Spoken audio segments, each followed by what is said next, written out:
I come bearing heartbreaking news. The Dylan Crow centre mid experiment, it's over. We've cancelled it. He's going back to his natural habitat. He's going back to being a right back because I've got a new man on the block. I was about to say a new kid on the block, but he's 27. He's not a kid. He's a man. In fact, he's an old man in the context of our team. 27-year-old Jake Flanagan, a man who started his career at Southampton. And I think he's a better centre mid than Dylan Crow.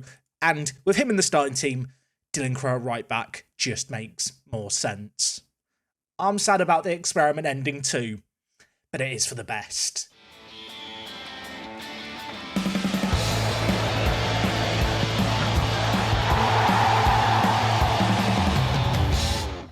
Yes, folks, how is it going? Welcome back to Guernsey. Today we are going to be taking on Truro. I believe it said Truro. I've never played Truro before. Where is Truro? We'll find out together shortly. We're playing them away from home. They are in the league above us, and they are predicted to finish second. They're currently top of the league, so we get to take on the best team in the Southern Premier League. This is a proper test for us. I'm looking forward to it. And then after that game in the League Cup, we're going to come back and take on Exmouth. They keep trying to poach my players, and well, today I want to put this rival team in their place. Now, before we get into that, lots of stuff to cover today. First and foremost, a new contract signed for one of the fan favourites. I think perhaps the fan favourite. You guys can let me know.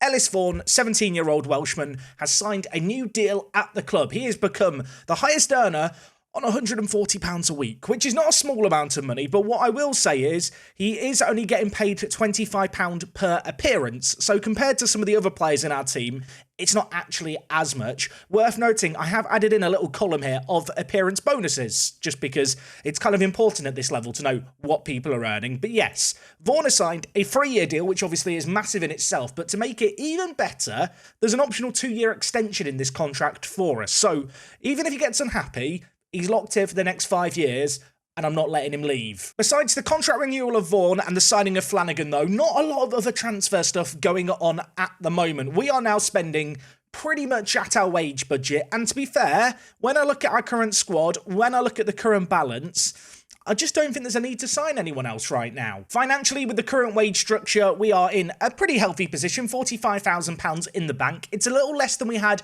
at the same time last year. I am keeping a very close eye on our player wages expenditure and also our bonus expenditure, because obviously these two things I expect to be a little on the larger side this year, particularly the bonuses, because that does include all the appearance fees. That in the month of September and indeed August, we've had a hell of a lot of matches. In fact, it's been absolutely ridiculous. Midweek games, weekend games.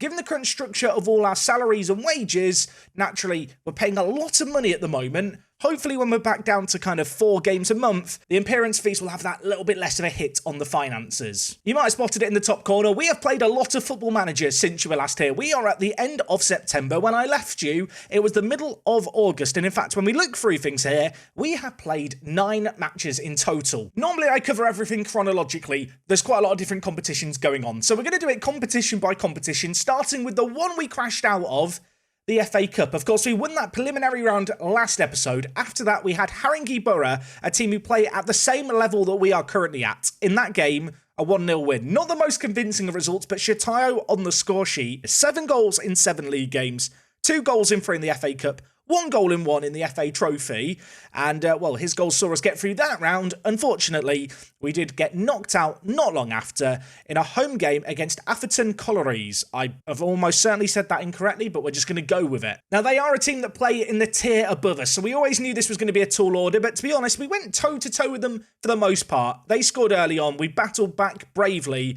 and, well, you can see here, Shatayo had a goal disallowed for offside. Besides that, we didn't really create enough in this game, and in the end, we lost 1-0. So out of the FA Cup, but we are still in the FA Trophy. We won our first round. AFC Sudbury were the opposition. It was a convincing 3-1 win. That has set us up a tie against Belper, another team that, if I'm not mistaken, play at the same tier as us. Over in the Southern League Cup, of course, we won 3-1 previously, and today we have the second round against Truro. I've already bigged up Truro. They're very good. So cup competitions covered. Here is our league form in isolation, and despite the fact we've been gone for a month and a half, we've only actually played 6 matches since you were last here. Kicked off the season with that 3-3 draw. Since then, a little bit of a mixed bag, but to kick things off, we beat Tiverton Town 3-0 In this game, Dylan Crow got us off to the best possible start. Free kick from range, found the top corner, first goal for the club. One to remember as well. From there, Forbes got us a second goal before half-time. Williams with the assist. Played him through, very simple. Of course, with a big pitch, loads of space for him to run into and find the bottom corner. And well, as the game fizzled out, Fazakli came on off the bench for his first goal of the season. Livingston with the assist, and Livingston in this game was on fire. He got a 9.2, if I'm not mistaken. He picked up man of the match, and the Gibraltarian international was very good. In fact, I played him down too much. He got a 9.3 in this game. So after the Tiverton win, two further wins. The first was against Tavistock, a 2-1 win. Shatayo and Jake Flanagan with the goals. Flanagan, of course, the new signing, scored from the penalty spot where, to be honest, he's not a bad taker for this level. We got a third win in the road to get 10 points in our opening 4 games, an unbeaten start. In this game, we won 3-1 against Bashley. It should have been 3-0. We conceded a goal in the last minute. Forbes and Shatayo were unplayable in this game, but just looking at the squad as a whole, it was a really good team performance. Unfortunately, we did have 2 back-to-back defeats. We lost this one 2-1. I think we were a tad unlucky, although they were the better team in this game. It took us a long while to get started. In the second half, they didn't create too much besides just one golden opportunity. That said, it was enough to get them a second goal in the game and ultimately get the win. Having lost 2-1 once, we lost 2-1 in the very next game. Away from home against Cinderford Town, a 2-1 win went their way. We opened the scoring with a penalty. They closed the scoring with a penalty. Good news for us though, in our most recent game, a 5-2 win against Clevedon Town. A good result this one. We were 3 goals up within the first 24 minutes, and from there, we looked very, very good. Shatayo with a great performance, getting a 9.2. Forbes with an 8.2 as well. Dylan Crow playing right back, 8.1. Nolan at left back as well on an 8.0. You might have noticed both wing backs doing a lot in this game, and that I'm going to claim is off the back of a couple of role changes, because Nolan here, he's in the media dream 11 for our league, but he has not been performing as a fullback on attack. He was very, very mid in terms of his rating. So for this most recent game, we played him as a wing-back, and whilst he's not the perfect wing-back by any means, it's a role that he can play very well. It's a role that suits Dylan Crow on the other side, and it has been working well for us. You might notice Loring playing at left mid. Ryan Waters, who of course was our big signing for the left midfielder position, twisted his ankle, has already been out for 4 weeks, is still out injured. With that injury, Loring's got an extended run in the first team. We've gone back to playing with a winger, and I have still been constantly tinkering with things here. This is the team we're currently playing with. The wing-backs, though, showing early promise. We'll see if they can keep that going today. So we're out the FA Cup. We're still in the FA Trophy where we've got Belper Town and, of course, Truro in the Southern League Cup. Perhaps the competition of the 3 that we could go the furthest in, was it not for the fact that we got drawn against arguably the best team in the whole competition. In the league, it's been a little bit of a mixed start. Of course, 2 defeats to our name, not ideal. A draw on the opening day of the season, but despite that, we are in the playoff spots. Of course, predicted to win this league. We should be winning this league. Right now, we're in 4th. Cinderford are top. One of the 2 teams to draw to Cinderford was Exmouth, who we take on later today. As things stand as well, Shatayo, joint top goal scorer in the league. Things we love to see. Other players who have had great starts to the season include Tyler Forbes. Whilst he's not quite on the goal scoring form he had last year, 3 goals and 2 assists in 7 games is nothing to scoff at. And from a purely average rating point of view, our centre-backs have been superb. Of course, Purcell, one of the big earners at the club. This sea of green in the form is what you want to see. He has just been ever present and ever consistent in our team. And alongside him, Scott Williams, unlike Vaughan, doesn't want to sign a new deal, is still unhappy at the club, wanted to join Barrow. No one wants to join Barrow. He's been playing well at centre-back. Would like to sign him to a new deal. If he could follow in the footsteps of Vaughan, be appreciated. It's time for everyone's favourite segment, Jack Does an Away Day, and today we're heading to Truro. Now, bizarre issue here. If I search Truro City, it doesn't come up with the football team. It comes up with a youth football club that is not the main team, but if I go on Google Maps, this is not the stadium. Clearly, we're not playing here today. So I've done some detective work. In-game, they play at Treyu Road, so we'll go there on Google Maps. Right, I found Treyu Road. This is actually just turning into a game of GeoGuessr, isn't it? So Treyu Road is this road here. Maybe if I go in satellite, can anyone see a stadium? I'll tell you what, great golf course in Truro. I genuinely cannot find a football pitch. We've got an athletics track and some tennis courts. And what if I don't make it to the game? I mean, is this all Treyu Road? I don't know where Treyu Road begins. And the A309 or 390 begins. I'm not good at navigating maps. I have found Truro Rugby Club, but that's not the football club. This might be the most scuffed episode of Jack Does an Away Day yet. I cannot find the stadium. It does not exist. I mean, I found a football pitch. Okay, apparently they're set to leave their stadium. Is it where the Lidl is? Okay, so you see, Trey Road isn't marked here on the map, right? But there's a Lidl. So what if this was the football stadium that got knocked down and that's why I can't find it? When was this Lidl built? Okay, everyone, I've cracked the code. Truro Lidl opened on July 14th, 2022. The Lidl is where we're playing. Except in our universe, the stadium's not been knocked down yet. Now, at this point, I could go find out where Truro are meant to be playing in Football Manager. But you know what? Trey Road is where we're playing in game, so it's where I'm going on Street View. And maybe, there's a blue line here, maybe we can view what used to be here before the satellite updated.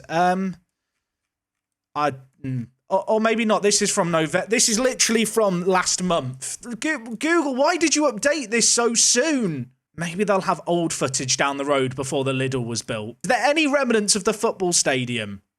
I feel like Lidl don't want anyone to remember the old stadium. They called up Google and were like, get Street View down here straight away. We need advertising. This is shocking. Where's the stadium? We'll just imagine it's behind there somewhere. I feel like we've unearthed some kind of conspiracy today. You come for the Football Manager, you come for these adventures. Here's what it used to look like. Look at that lovely sign. They've just taken this all away. I just feel sad. Their new stadium looks nice, though. I am concerned that this is the only image of the new stadium. Does anyone want to tell Truro they might be getting scammed? A national developer. No. This is what's wrong with modern football. Just as a reminder, this is a Football Manager video. Just in case you've forgotten, we are here for Football Manager. What I will say is, if you enjoyed my investigative journalism, of which, you know what, I might be the next Sherlock Holmes, leave a like on the video. For the work I've done there, it's the least you can do. This is the team we're going with today. It is what I consider our best 11. It is the game that played just out the weekend, so we've only had a few days rest, but the players are in good condition, and I'm ready to go. I want to win this. I want to cause an upset. I gotta say, though, when I hit start record today, I didn't think we'd be discovering that Lidl is the enemy of Park to Prem, but apparently they are pulling all the strings behind the scenes. Oh, sorry. Do you see the formation there? They're playing 5 at the back. No one I've played so far is playing this formation. Where is the traditional 4-4-2? Football's been ruined. Vaughan, still with the ball in a dangerous area, lays it off to Nolan. He plays it inside, Loring, rather. Does well to keep it in play. Vaughan, edge the box. Flanagan's there. Live com debut. I thought he was about to bang it in the top corner, but he has hit that over. Okoro with the ball for Truro on this near side. The right wing back gives it wide to Leslie Smith. Are they playing with wide centre backs? It kind of looks like it. Maybe we can catch them out because Shatayo, he's through. Can he hit it? He can. Oh, my word. That was actually a mad effort. I thought the keeper had actually saved it. It hit the post and went wide. Considering we've gone into this game as underdogs, I mean, we've had the few highlights. I mean, they've all been speculative shots, but we've had the highlights. That's a moral victory in my book. I have, however, got a free kick in a dangerous area. Dodd over the ball. He's going to whip it back post. Crum is there. Purcell heads it away as far as Okoro, who hits it just over the bar. And you know what? We just need to pause things here. I criticise Football Manager for not being realistic enough. They've put the Lidl in the game. Maybe it was just behind the wall I was trying to look over. Half-time in this game, considering we're taking on a team in the league above, I don't feel like we've been outclassed. I mean, there's been one shot on target and it's not been a classic, but we'll take that. Just as a reminder as well, if this game is level at 90 minutes, it goes to penalties. So that would be a hell of an upset if we could knock them out here.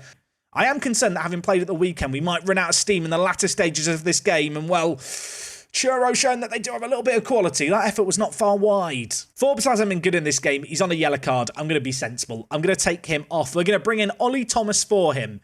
Besides our 2 starting strikers, the side cast, the backup band, they've not been very impressive. But you know what, Ollie Thomas, this could be your day today. There is a distinct lack of quality on display here. Crum has the ball for them. Holds it up to Dean. Neil tackled, falls to Dodd. Crum's played through. He looked offside. Lino, raise your flag. He's not raising his flag. They take the lead.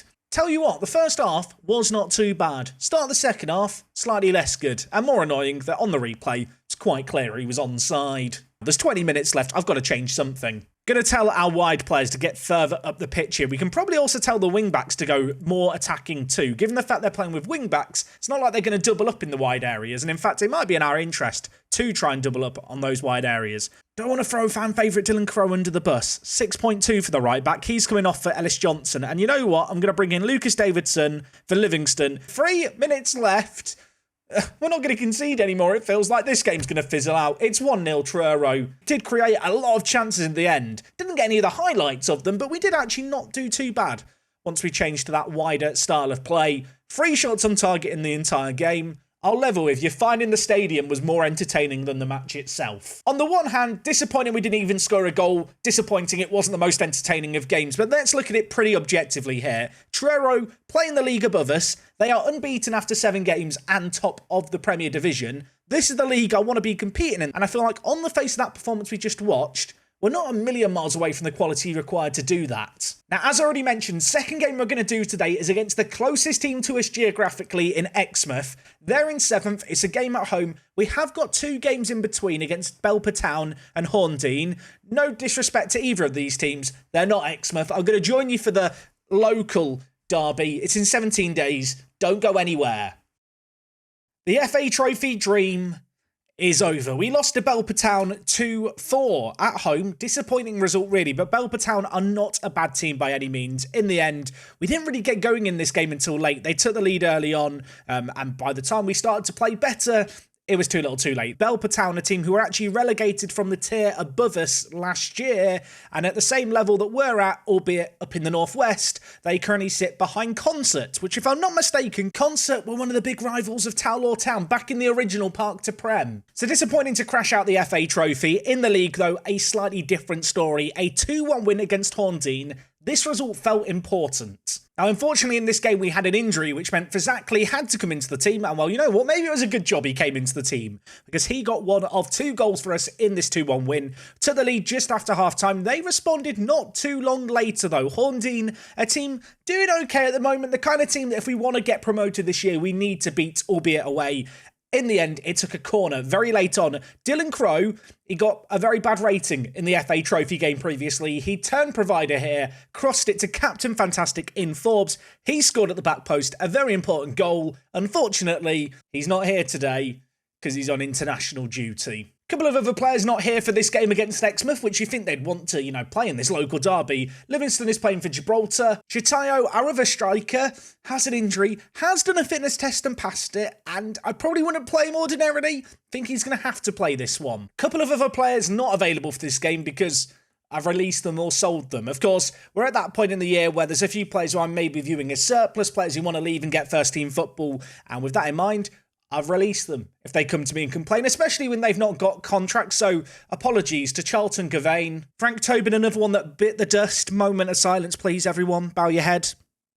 Editing Jack, make sure we put a mid-roll ad in there. And Callum Rose, another player who's left. It's all these people, players who were on non-contracts, weren't getting regular minutes, wanted to let them go. And an additional player who's actually left us is Alfie Clark. He was our backup left-back, but he was on £75 a week. You might remember, he was my first signing of the transfer window. That before we picked up Matthew Nolan. And to be honest, in our team, £75 a week for a backup just makes absolutely no sense, especially when the starter's on £30 a week. So a bit of a relief to get Alfie Clark off the books. This game against Exmouth is a big one. Wimborne have played a game more than us, and they actually managed to win it annoyingly. So we need to keep winning to stay in touching distance. Exmouth, by comparison, have only lost 1 game this year. They are 1 point behind us. This isn't going to be easy. So a slightly different look for our team for today's game. Waters is back from his injury, there or thereabouts. Apparently he should play 45 minutes. I am going to see how he does as a winger, even though he's right-only footiness on the left. We can see how he goes. We can change him to an inverted winger if need be. Fazakli is going to get a run in the team. That because he's had 2 sub-appearances this year and scored in both of them. Probably overdue a start. And out on the right-hand side, Lucas Davidson is going to get a rare start. Yet to start a league game for us, the right midfielder gets a chance today. So Livingston and Ford, both away on international duty. That said, we're favourites for this game. We still have a very, very good team. I'd argue, on paper, we have the best quality defence in the league. 3 of our back 4 are in the media Dream 11. That's usually a sign that you have a good defence. Hopefully, it's going to be on full display here. Exmouth's man to watch out for is a Welsh striker. What is it about the Welsh players in this save game? 17 years old, Shane Wainwright has 8 goals in 8 league games. He doesn't look all that special, but he's playing very well for them at the moment. Maybe a chance for us here. Flanagan kicks it forward. I'm not sure what our set-piece routine was there. It looked like a herd of sheep in the box. It was not convincing. Watters lurking back post. I forgot how ridiculous our big pitch looks. Every time I come for a home game, I can't get over it. Oh no, Wainwright's through. I bigged him up. Purcell missed it. And the big pitch has come back to bite us. They've gone route one. Who would have a game plan to kick over the defence on a really long, big pitch? This kick was so long, because the pitch is so big, the actual highlight begins after the keeper's kicked it towards Wainwright. And he's now got 9 goals in 9. It turns out he's quite a good striker. We're actually working the ball around nicely here. And then we do that. Ball's kicked forwards. Fazackley can't get there, but Vaughan will mop up the second ball. Flanagan, big ball over again. Fazackley, looking to get on the end of it, has one man to aim for in the middle. Davidson, sliding in at right mid today, aims for Shatayo, who finds that bottom corner, and our top goal scorer gets his own goal. 12th goal of the season for him. A very good response. Davidson, of course, making his first start out on the right-hand side. The man on £30 a week who I lied to. I said he was going to be a first-team starter. Maybe he will be a first-team starter by the end of the season. If he keeps putting in balls like that, he's got a chance. Flanagan in this wide area. Free kick. Plenty of players in the middle. Shatayo is there. He's gone down in a heap. He's won us a penalty. Flanagan is the man to take it. I think he is our best penalty taker. We'll be honest. We're not exactly blessed with the best penalty takers in our team. Can Flanagan score it? The number 8, the man who took the free kick that led to this penalty, can he now convert it? He hits it, finds the bottom corner. We were a goal down. It's now 2-1. Watters with the ball. Need to keep a close eye on Watters, of course. He's right-footed. We've stuck him out on the left. Hopefully he can do a job for us. At the moment, we've not really seen him too involved in the build-up play, although maybe a chance here. Shatayo, Vaughan. Tries to play through Fazackley, and I'll tell you what, Fazackley is going to get there as well. He holds it up, he goes to the effort, it's blocked. It falls to Shatayo, though. It's 2 goals for this game for him. It's a 3rd goal of the game for us. A little bit of fortune about the fact the shot was blocked and fell straight to him. Shatayo's going to go and celebrate with the linesman, who's absolutely loving it. 3 shots on target, 3 goals. It's not pretty, but we'll take it. Shatayo is going to be trying to sniff out that hat-trick. The man who's carrying an injury, he's got that gash leg, it's not held him back. And well, speaking of the devil, he's on the ball here in the penalty area. Unfortunately, on this occasion, he's been dispossessed. That said, Nolan's going to win the second ball. Vaughan to Watters. He could cut in on his right. He is going to cut in on his right, and he's going to finish it on his right. I'm keeping him on a winger. He's a winger and he's done that run. No, don't question Football Manager's match engine. Vaughan gives the ball to Watters and he just wanders through. He just dances into the middle. Didn't think he had the quality to do that. Shame he's been injured for so long. Welcome back. More of that, please. Purcell gives it to Vaughan. He's going to hold up the play. Swarmed around by a load of players, but still able to, well, attempt to pick out a ball towards Davidson.